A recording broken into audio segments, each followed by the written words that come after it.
What do you do when you tried and failed? And you want to quit? And you want to give up? People that are hungry are willing to do the things a day others won't do in order to have the things tomorrow others won't have.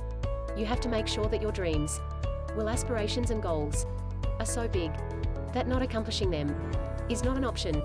I don't know what that dream is that you have. I don't care how disappointing it might have been, as you've been working toward that dream. But that dream that you're holding in your mind, that it's possible. To all of you fighting battles alone, to all of you going against the grain, battling the naysayers, stay strong. Keep going. Stay strong. Keep going. I need all televisions off. I need cell phones off. Listen to me. Some of you gonna be broke for the rest of your life. Because of that little thing on the side. You're gonna be broke for the rest of your life. Because of a little cell phone. I need you to study like you've never studied before. I need you up all night long, studying. What is there that you know you need to do? That you want to do this, but for some reason or another you've been holding back. I think that among things that prevent us from acting is the fear of failure, and if you've already failed, you don't want to fail again. The pain of that, the disappointment. The fear of loss is another thing. Because many times when we do those things that we know we need to do, we feel that we might lose somebody that we love very much and care about. We don't want to hurt anybody. I'm going to tell you something that every successful person has to do, including you. Believe it or not, every successful person in this world has jumped. As Carl von Clausewitz said, pursue one great decisive aim with force and determination.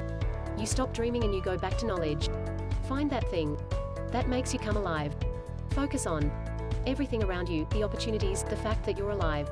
We've all had experiences where we were working on something and we knew it was possible, and we did those things that were necessary to bring it into reality. We took the responsibility to make it happen. Other people couldn't see it. A lot of people didn't believe it. You were attacked, you were criticized. It has nothing to do with opportunities. You've been given opportunities to problem. You're not operating in your greatness and that opportunity. So that's why you stuck on that particular level. People were opposing you, but you kept on doing it. It was hard. It was rough. It was difficult. But to you, it was worth it. And eventually you got to a level you know. Anything you're struggling to try to accomplish, whether it's health or love, relationships, whatever it is. If you're struggling, it represents a simple fact: your subconscious programming doesn't support that conclusion. I dare you to use your imagination. I dare you when you broke to use your imagination. I dare you when you're rich to use your imagination. I dare you under every single circumstance. Keep dreaming, keep looking at your dream. Because of that is how you impress people. That is how you capture issue and imagination.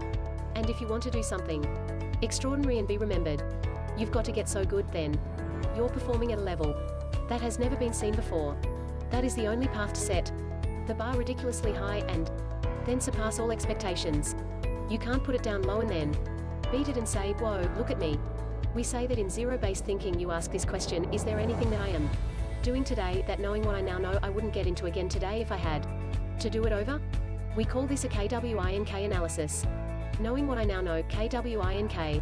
In times of rapid change, there's always areas in your personal and business life that, knowing what you now know, you wouldn't get into again today if you had to do them over. Your willingness to ask and honestly answer this question is the key to remaining flexible and quick on your feet in times of turbulence. How can you tell if you have a zero-based thinking situation in your life or business? Simple: stress.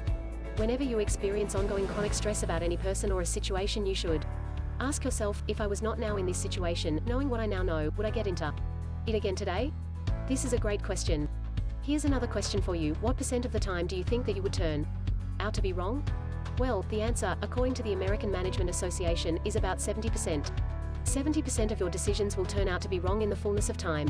It's amazing how many people will stay in a bad situation or continue with a bad course of action because of their unwillingness or inability to admit that they made a mistake, or that they were wrong in the past. But remember this: when you made the decision, it was probably a good decision based on the situation at that time, but now the situation has changed. Now you have to evaluate your situation based on the current reality. If you want more freedom in your life, you have to have more discipline. If you don't have any discipline, you'll end up with absolutely no freedom. You'll end up being a slave to other people that boss you around. There's all kinds of problems that can occur if you don't have discipline in your life. And the more discipline you have, the more freedom you're going to have.